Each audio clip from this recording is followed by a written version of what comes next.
بہت زیادہ چیزیں جب کسی کو مل جاتی ہیں تو غافل ہو جاتا ہے۔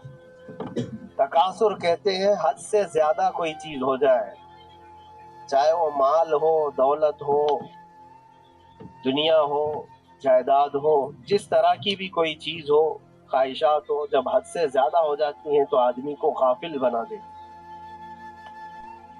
الہاکم التکاثر، اسی سورے میں اللہ تعالیٰ نے فرمایا پھر یاد رکھو ہر نعمت کے بارے میں تم سے سوال کیا جائے گا۔ آج ہم لوگ اس سال کے آخری جمعہ میں ہیں، 2024 ختم ہونے والا ہے۔ میرے عزیزوں، سب سے پہلے ہم سب کو یہ چاہیے کہ دنیا تو نئے سال کے آنے کے جشن کی تیاریوں میں ہے۔ گناہوں کے اڈے سجائے جا رہے ہوں گے، لوگ ادھر سے ادھر سفر بھی کر رہے ہوں گے، اہتمامات کر رہے ہوں گے، لوگ ایک نئے سال کے استقبال کی تیاریاں کر رہے ہیں۔ لیکن ایک مومن بندے کو یہ چاہیے کہ اس کے گزرے ہوئے سال کا وہ حساب بھی تو کر لے۔ حاسبوا قبل ان تحاسبوا، یہ فرمایا گیا ہے کہ اپنا حساب تم خود کر لو اس سے پہلے کہ اللہ تمہارا حساب لے لے۔ ہمارے گزرے ہوئے سال کے اندر کتنے دھکے کھائے، کتنی ٹھوکریں کھائی، کیا کیا نقصانات اٹھائے۔ سب سے بڑی بات تو یہ ہے کہ ہم نے کتنی عبادتیں کی، کتنی ریاضتیں کی، کتنی نمازیں ہماری ضائع ہوئی۔ یہ اگر محاسبہ کر لے انسان تو شاید ہو سکتا ہے آنے والا نیا سال اس کا بہتر طریقے سے استقبال ہو سکے۔ لیکن اگر صرف جشن کی تیاریاں کرتا ہے اور ہر نئے سال میں وہ اسی طرح کے دھوم دھڑاکوں سے داخل ہوتا ہے تو گزرے ہوئے سالوں کی غلطیاں اسے کبھی یاد نہیں آتی۔ اللہ تبارک و تعالیٰ قرآن پاک میں فرماتا ہے کہ تم سے ہر نعمت کے بارے میں پوچھا جائے گا، ہر نعمت کے بارے میں پوچھا جائے گا۔ حدیث پاک میں ہے، نبی کریم صلی اللہ تعالیٰ علیہ وسلم فرماتے ہیں کوئی انسان قیامت کے میدان سے اس وقت تک اپنا پیر نہیں ہٹا سکتا جب تک 5 سوالات اس سے نہ کر لیے جائیں۔ 5 سوالات میں سب سے پہلا سوال کیا ہوگا؟ اللہ تعالیٰ یہ پوچھے گا کہ میں نے تجھے جوانی دی، تو نے کہاں کہاں خرچہ کیا؟ یہ پہلا سوال ہے۔ اور محدثین و مفسرین فرماتے ہیں کہ ایک سوال کے جواب میں بندے کو 500 سال بھی لگ سکتے۔ اپنی صرف جوانی کا حساب دیتے دیتے کسی کو 500 سال، کسی کو 700 سال لگ جاتے۔ باقی کے جو 4 سوالات ہیں وہ بعد میں ہیں۔ اللہ نے صحت عطا کی تو اس کا استعمال کیسے کیا، دولت عطا کی تو اس کا استعمال کہاں کیا۔ صرف جوانی کا جواب دینے میں جب 500 سال لگ جاتے ہیں تو پوری زندگی کا حساب کیا دے پائے گا؟ اسی لیے میرے عزیزوں، جس کے پاس آج جوانی ہے یا گزر چکی ہے وہ غنیمت جانے، ایک ایک لمحے کو غنیمت جانے۔ اور ایک حدیث پاک میں آپ کو بتاتا ہوں، اللہ کے حبیب صلی اللہ تعالیٰ علیہ وسلم فرماتے ہیں 5 چیزوں کو 5 چیزوں سے پہلے غنیمت جانو۔ اس میں سے 2-3 میں ذکر کرتا ہوں۔ حضور پاک صلی اللہ تعالیٰ علیہ وسلم فرماتے ہیں اپنی صحت کو غنیمت جانو بیمار ہونے سے پہلے۔ آج صحت مند ہو تو اس کی قدر کرو بیمار ہونے سے پہلے۔ ہاتھ نہیں ٹوٹا ہے ابھی، پاؤں نہیں ٹوٹا ہے، سر سلامت ہے، سوچنے کی طاقت ہے، زبان سلامت ہے۔ اپنی صحت کو غنیمت جانو اور ہر دن اللہ کا شکر ادا کرو کہ مولا میری طاقت اور میری حیثیت سے زیادہ تو نے مجھے عطا کیا ہے۔ اور اگر اپنی صحت کا خیال نہیں ہے، قدر نہیں ہے، تو جاؤ کبھی کسی کینسر ہاسپٹل میں جا کر کے دیکھو، کئی ایسے لوگ ہیں جو موت اور حیات کے بیچ لڑ رہے ہیں۔ کچھ تو ایسے ہیں جو روز موت کی تمنا کرتے ہیں لیکن موت بھی نہیں۔ مجھے یاد ہے آج تقریباً 8-9 سال ہو گئے ہوں گے، کینسر ہاسپٹل میں ایک ادھیڑ عمر کے شخص سے ملاقات، میں تیمارداری کے لیے یا عیادت کے لیے جایا کرتا تھا۔ اس شخص نے بستر پر لیٹے لیٹے کہا اس کے گردن میں ایک ایسی عجیب قسم کی کینسر کی پھنسی تھی جس سے ہمیشہ خون اور پیپ رستا رہتا ہے، کافی دنوں سے ہاسپٹلائز ہے، لیکن اس کی جو گڑ گڑاہٹ دیکھا اور ریکویسٹ میں نے سنا کہا کہ حضرت صرف اتنی دعا کر دے کہ میرا سر اٹھے اور میں سجدہ کر سکوں، اس لیے کہ جوانی میں نے سجدے نہیں کی، اللہ کی عبادت نہیں کی، اور آج شدت سے خواہش ہوتی ہے کہ میں عبادت کروں یا سجدہ کروں، لیکن سر اٹھاتا ہوں تو یہاں سے پیپ اور خون شروع ہو جاتا ہے، اب وہ طاقت نہیں۔ اس دن میرے دل پہ یہ بات لگی، کیا سچ فرمایا میرے آقا صلی اللہ علیہ وسلم نے، اپنی صحت کو غنیمت جانو بیمار ہونے سے پہلے، کہیں ایسا وقت نہ آئے کہ تم سجدہ کرنا چاہو لیکن تمہارا سر اٹھانے کے قابل بھی نہ رہے، تمہارے پاس وہ طبیعت بھی نہ رہے۔ ایک یہ تو پہلی چیز ہے۔ دوسری چیز، نبی مکرم صلی اللہ علیہ وسلم ارشاد فرماتے ہیں کہ تم اپنی جوانی کو غنیمت جانو بڑھاپا آنے سے پہلے، جوانی کو غنیمت جانو بڑھاپا آنے سے پہلے۔ آپ کو پتا نہیں ہے بڑھاپا کیا ہوتا ہے؟ بڑھاپے میں صرف خواہشیں رہ جاتی ہیں، کرنے کی تمنا رہ جاتی ہے لیکن طاقت نہیں رہتی۔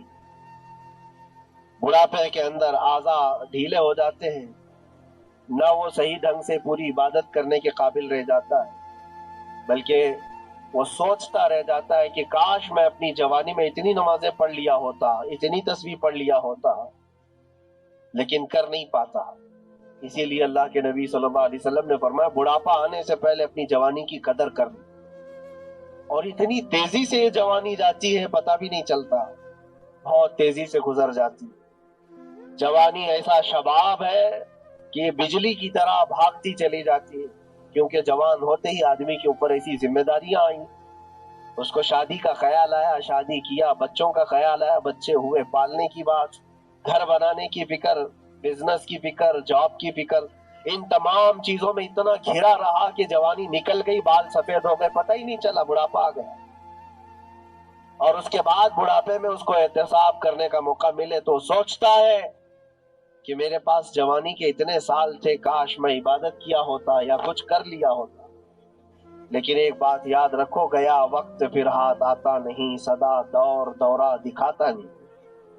سب سے قیمتی چیز دنیا کی یہ وقت ہے جو گزر جاتا ہے۔ آج کا جمعہ پھر ہم صدیوں بعد بھی یا جتنی بھی زندگی ہو یہ دوبارہ نہیں لے سکتے، یہ واپس نہیں آئے گا ہماری زندگی میں۔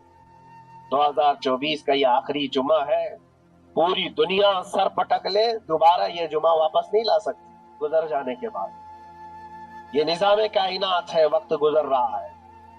الوقت کالسیف، یہ وقت تلوار کی طرح ہے، اس کو تم کاٹ دو ورنہ یہ تمہیں کاٹے گا۔ تیسری چیز رسول پاک صلی اللہ تعالی علیہ وسلم ارشاد فرماتے ہیں، دو چیزیں میں نے بتایا، پہلی یہ کہ صحت کو اپنی قدر کرو، غنیمت جانو بیمار ہونے سے پہلے۔ دوسری چیز ہے اپنی جوانی کی قدر کرو بڑھاپا آنے سے پہلے۔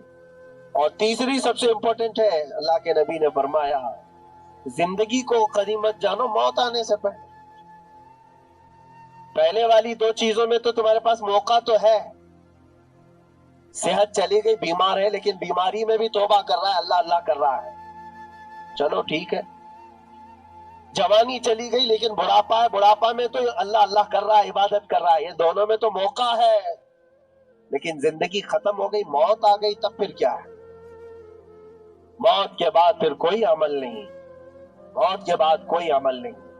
حضرت سفیان ثوری رضی اللہ تعالیٰ عنہ کی بات مجھے یاد آتی ہے، ایک جنازہ جا رہا تھا اور اس جنازے کے پیچھے ایک 8 سال کی بچی روتی ہوئی جا رہی تھی، اس کے باپ کا جنازہ تھا، بہت رو رہی تھی، بہت گڑ گڑا رہی تھی۔ کیا جملہ کہہ رہی تھی؟ کہتی تھی کہ ہمارے گھر پر ہم پر جو آج مصیبت آئی ہے اس سے بڑی مصیبت کبھی آئی نہیں، بہت بڑا صدمہ ہے، بہت بڑی مصیبت ہے۔ تو حضرت سفیان ثوری نے اس بچی سے کہا بیٹا تمہارے اوپر جو مصیبت آئی، تمہارے گھر پر جو آئی، وہ کل کو ٹھیک ہو جائے گی، تم پھر معمول پر آ جاؤ گے، بلکہ بات یہ ہے تمہارے باپ پر جو آئی ہے وہ سب سے بڑی ہے، وہ موت ہے، وہ سب سے بڑی ہے، کیونکہ وہ پلٹ کر کے آنے والا نہیں ہے۔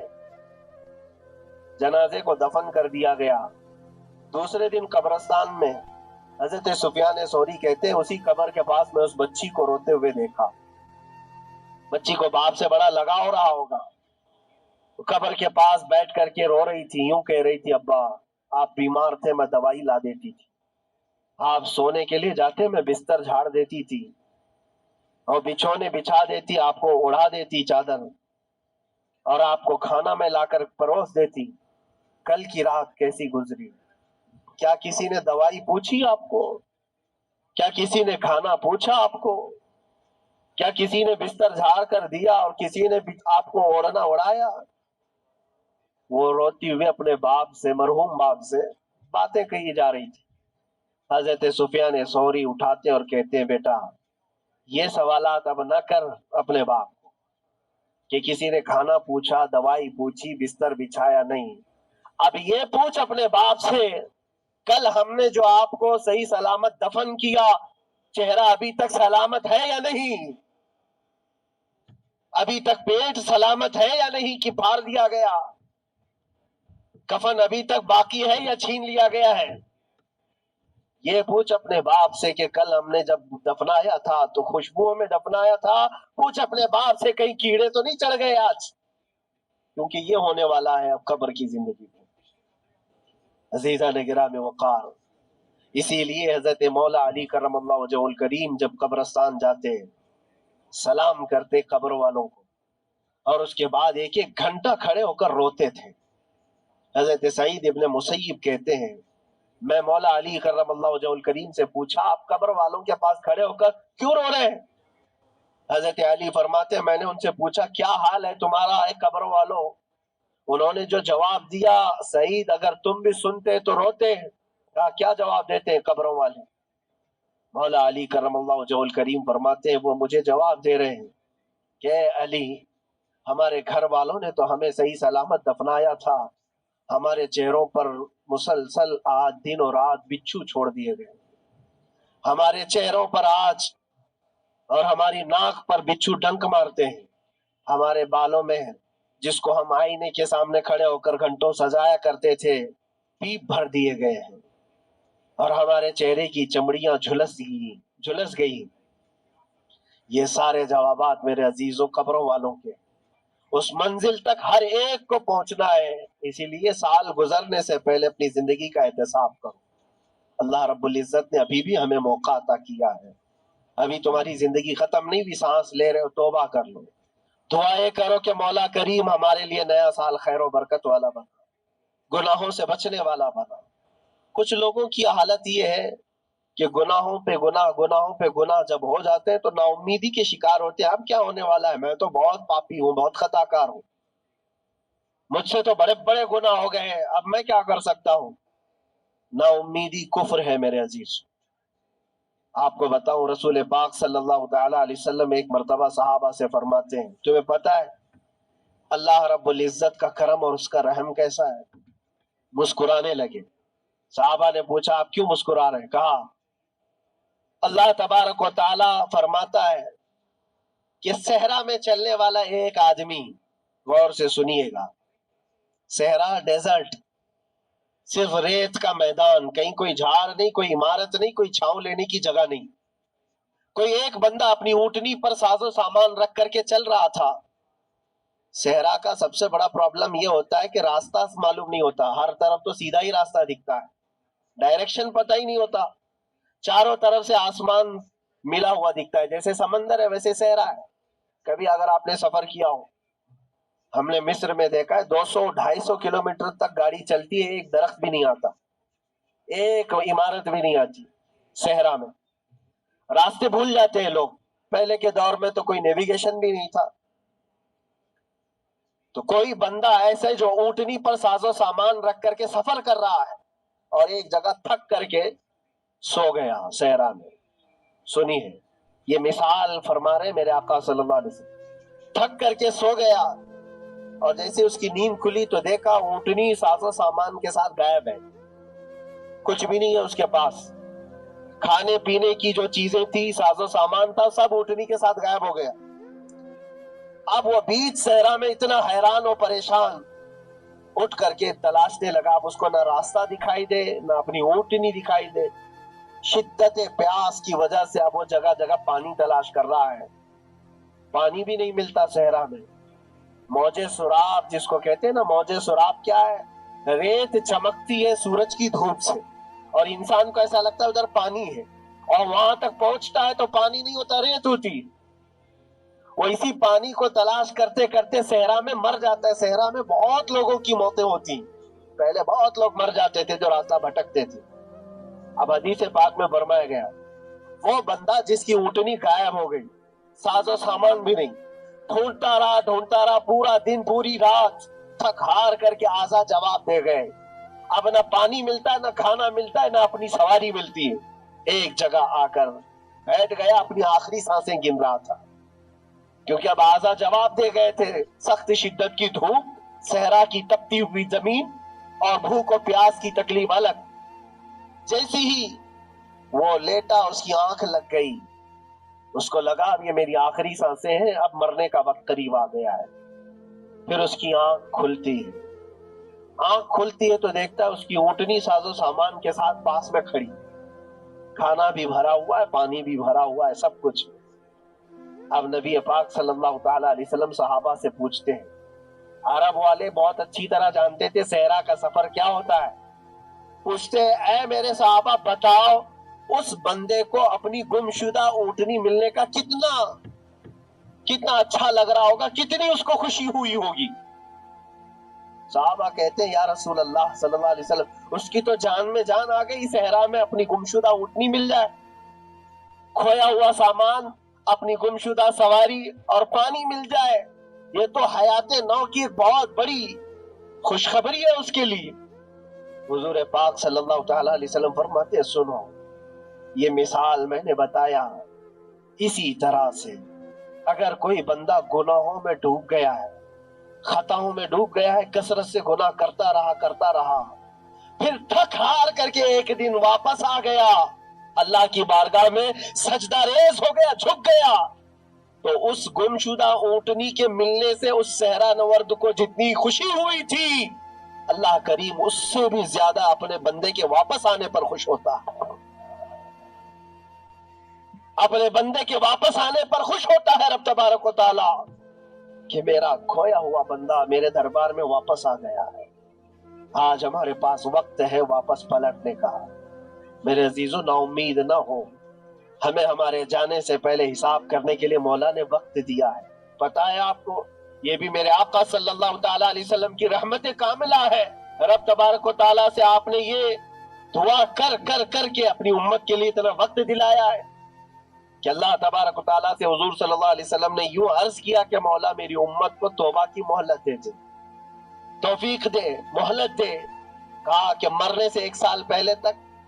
کہا نہیں، یہ بہت لمبا وقت ہے، پتا تو نہیں ہے، مرنے سے 1 سال پہلے توبہ کرے گا، کب موت آنے والی معلوم نہیں۔ کہا مرنے سے مہینہ پہلے تک؟ کہا نہیں، یہ بھی وقت زیادہ ہے۔ کہا مرنے سے 1 دن پہلے کوئی توبہ کر لے تو معاف کر دیا جائے گا۔ نبی پاک صلی اللہ علیہ وسلم نے اللہ کی بارگاہ میں گڑ گڑاتے ہوئے کہا مولا 1 دن بھی بہت ہے، اور موقع دے دے میری امت کو اور موقع مل جائے۔ رب تبارک و تعالیٰ نے 1 دن پہلے توبہ کرنے والے کو معاف کرنے کا وعدہ فرمایا، لیکن نبی رحمت صلی اللہ علیہ وسلم نے عرض کیا کہ مولا اور بھی کم کر دے۔ رب تعالیٰ فرماتا ہے موت کا جو گرگرا آتا ہے، یعنی جو ہچکی آتی ہے، فرشتے نظر آنے لگتے ہیں، رب تعالیٰ فرماتا ہے اس سے 1 منٹ پہلے بھی توبہ کر لے میں سب معاف کر دوں گا۔ یہ صرف رسول پاک کی اس امت کے لیے، اس امت کا خاصہ ہے، مرنے سے 1 منٹ پہلے بھی وہ آ جائے اللہ کی بارگاہ میں، مولا معاف فرما دیتا۔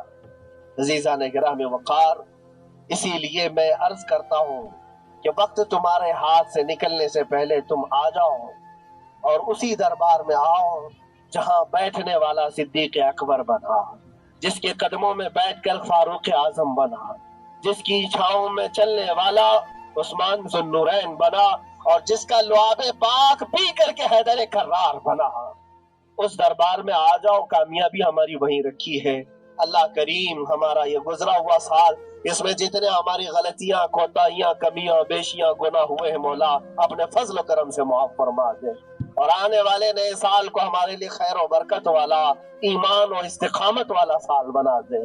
اسلام و سنیت کا بول بالا فرما، کفر و شرک کا منہ کالا فرما، گستاخان رسول کو تباہ و برباد فرما، شاتمان رسول پر تو عذاب علیم نازل فرما۔ اے رب کریم، اے احسن الخالقین مولا، ہم سب کو مرنے سے پہلے سچی توبہ کی توفیق نصیب فرما۔ وآخر دعوانا ان الحمدللہ رب العالمین۔